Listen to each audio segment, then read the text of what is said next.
किए आदरणीय श्रोतागण, आयुर्वेद के संदर्भ में विलक्षण, दुर्लभ, अत्यंत उपयोगी जानकारियां आपके साथ साझा करते रहते हैं। तो उसी कड़ी में एक और जानकारी आपके साथ साझा कर रहे हैं। आज प्रातःकाल गुरुकुल में दिनचर्या से जो और अपना व्यायाम आदि से निवृत्त होकर, जो दिनचर्या का ही एक अंग है व्यायाम भी, तो मैंने इसको देखा ब्रह्मचारी को बैठा हुआ है व्यायाम आदि करके, और एकदम से मेरे को आभास हुआ कुछ अंदर से, और मैंने इससे पूछा कि चूरमा खाएगा, और एकदम से इसने कहा जी खा लूँगा। कितना प्यारा वो उत्तर दिया, वरना अनेक बार तो ये भी कह देते हैं कि नहीं जी कोई बात नहीं, तो एकदम से कहा जी खा लूँगा। और ऐसा ही लग रहा था कि जैसे इसकी इच्छा हो रही है, इसलिए पूछा था। ये चिराग ब्रह्मचारी है, 7वीं कक्षा का, यहाँ गुरुकुल सिंहपुरा जींद रोड रोहतक में, और व्यायाम भी करता है और कुश्ती करता है। प्राय देखा गया जो स्थूल शरीर के होते हैं वो अखाड़े में जब आते हैं तो कुछ तो ऐसे होते हैं कि वो कुछ दिन करके छोड़ देते हैं, लेकिन ये लगातार ही कर रहा है और प्रदर्शन अच्छा होता जा रहा है। तो उसमें मेरे को ध्यान आया, देखो कैसा पुष्ट तगड़ा बच्चा है। तो ये जो काल चल रहा है अब हेमंत ऋतु, तो आयुर्वेद में इसे विसर्ग काल कहा है कि इसमें जो चंद्रमा होता है वो प्रबल होता है, उसका बल अधिक होता है, और मनुष्यों के जो शरीर हैं उनमें बल बढ़ता है। इसी तरह औषधियों में भी बल बढ़ता है। तो इस समय से जो पुष्टिकर वो हैं, द्रव्य हैं, भोजन है, उनका सेवन करना चाहिए। जैसे इसने चूरमा की इच्छा व्यक्त की, तो जैसे गेहूं की रोटियां हैं, बाजरा आदि का भी बनाते हैं, तो गेहूं का तो किसी भी उसमें मौसम में बना सकते हैं आप। तो गेहूं की रोटियां हैं तो उसमें खांड, घी आदि डालकर और मसल कर उसको अच्छी तरह से हाथ से, और वो चूरमा फिर बनाते हैं, उसके पिंड बनाते हैं और उसका सेवन करते हैं। बहुत ही पुष्टिकारक है, बहुत पुष्टिकारक। ऐसे भोजन का इस ऋतु में वो सेवन करना चाहिए, क्योंकि जठराग्नि भी दीप्त होती है मनुष्यों की। तो और आयुर्वेद में भी ऐसे योगों का उल्लेख किया गया है शक्ति बढ़ाने के लिए।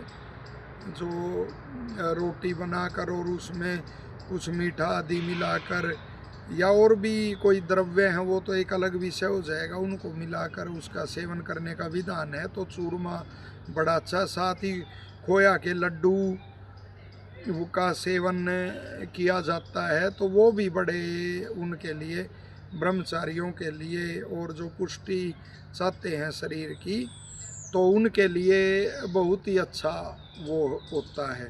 और जो देह पोषक होते हैं तो उनको भी उसमें शास्त्रों में अच्छा वो माना गया है, अच्छे गुण वाला, अच्छी प्रकृति वाला, कि वो शरीर की तो पुष्टि होनी चाहिए। और इसी तरह से देखिए प्रकृति ने इस समय कैसे कैसे वो द्रव्य दिए हैं, मौसम के अनुसार ही मिलते हैं। जैसे वो ये है अपना धनिया का प्रयोग आप करें, अदरक का प्रयोग आप करें, मेथी का आप प्रयोग करें, मेथी अदरक आदि जैसे उष्ण वो होते हैं। इलायची में छोटी इलायची के स्थान पर बड़ी इलायची का प्रयोग करना चाहिए, क्योंकि वो गर्म उष्ण होती है। गर्मी में छोटी इलायची का, ठंडाई आदि में प्रयोग करते हैं, इसमें बड़ी इलायची का आप प्रयोग कर सकते हैं। और साथ ही देखिए हमने कहा था कि ऐसी दुर्लभ जानकारियाँ तो अन्यत्र आपको नहीं मिलेंगी। वो उनका एक वो होता है जो स्पष्ट करना उनको होता है, स्पष्टीकरण होता है, वो दुर्लभ है अन्यत्र। तो उसमें आप देखिए नवीन अन्न का सेवन का मनाही होती है कि भाई अन्न पुराना ही सेवन करना चाहिए, लेकिन इस मौसम में आप स्वस्थ हैं, जठराग्नि आपकी अच्छी है, देह की पुष्टि आप चाहते हैं, तो नवीन जो चावल होते हैं, ऋषियों ने नए चावल के उसका सेवन का वो किया है, विधान किया है इस उसमें। और दूध, घी आदि इनका, दूध से बने जो विकार होते हैं, जैसे खोया मैंने बताया था आपको, तो खोया आदि का सेवन कर सकते हैं। तो दूध से बनते दही का सेवन देखिए, एक वो आम उसमें प्रचलन में है कि दही उसमें खानी चाहिए ग्रीष्म में, लेकिन आयुर्वेद में तो स्पष्ट लिखा है बहुत बढ़िया इसी समय। और वो देखिए जमती भी इस समय ही, वो बढ़िया, और वो है खट्टी भी नहीं होती। तो दही का सेवन आप कर सकते हैं।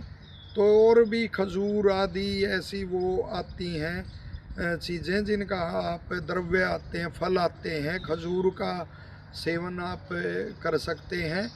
तो फिर इस ऋतु में वो शरीर जो है वो स्वस्थ रहता है, वरना जठराग्नि जो दीप्त होती है वो फिर उसको पुष्टिकर भोजन न मिलने से वो शरीर की जो वो है अपना धातुएं हैं तो उनको ही वो पचाती है।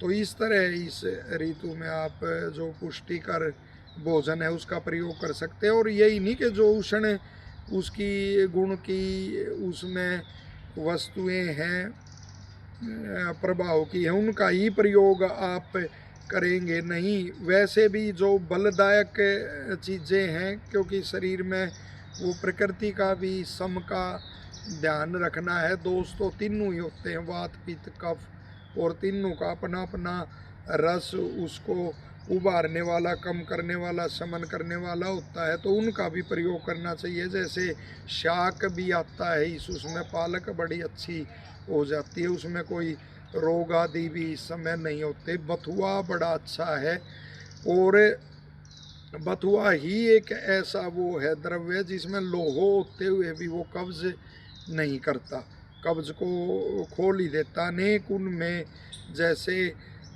वो कब्ज अनेक औषधियों से भी जिसकी ठीक नहीं होती, वो बथुआ के क्वाथ से फिर ठीक हो जाती है। तो इनका भी आप मात्रा में इनका प्रयोग कर सकते हैं, उचित मात्रा में, और समयानुसार आप इसका भी प्रयोग कर सकते हैं।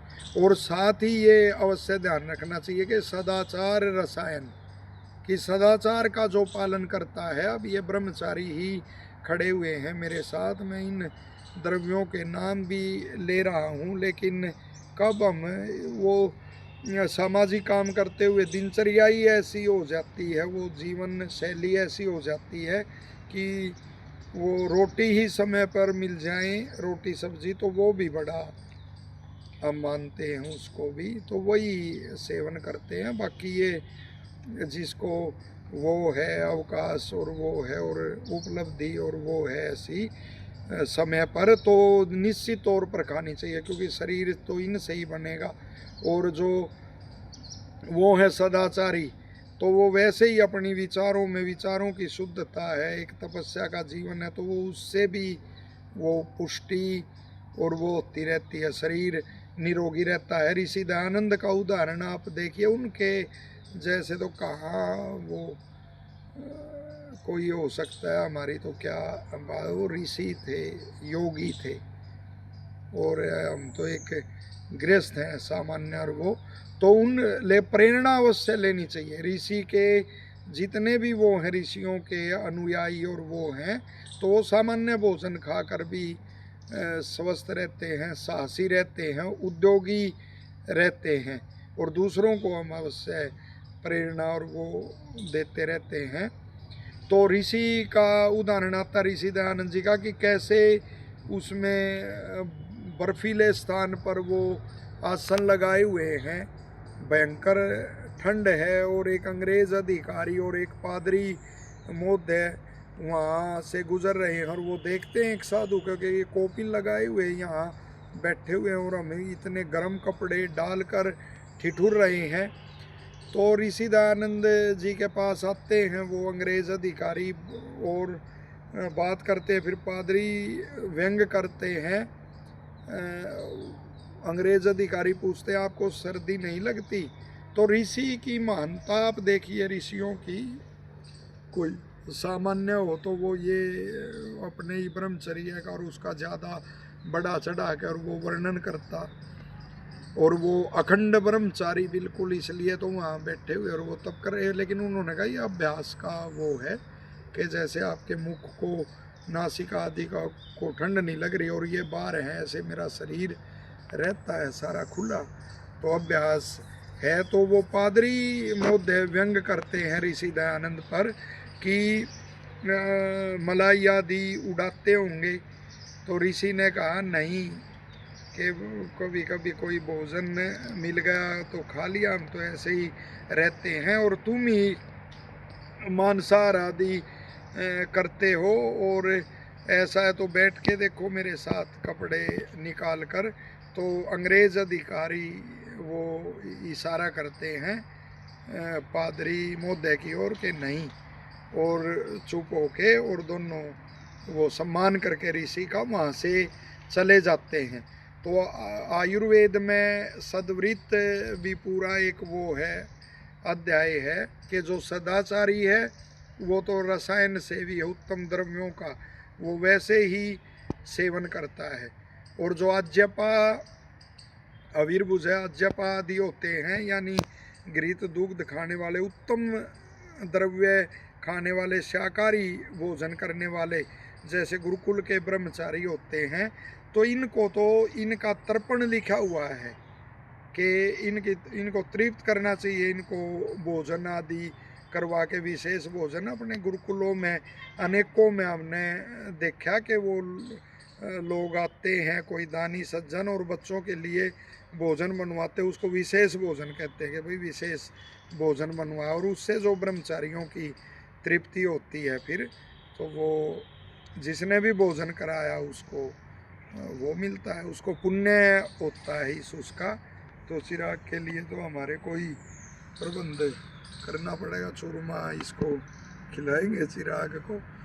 तो देखिए, आशा है कि कितनी जानकारियाँ आपके साथ सामान्य, लेकिन एक बिल्कुल ऐसा विश्वास है कि एक नए संदर्भ में और एक नए स्पष्टीकरण से आप के सामने रखी गई हैं, और इसी तरह आपका आशीर्वाद, आपकी शुभकामनाएं मिलती रहेंगी, और आयुर्वेद के संदर्भ में नई नई जानकारियाँ आपके साथ हम साझा करते रहेंगे।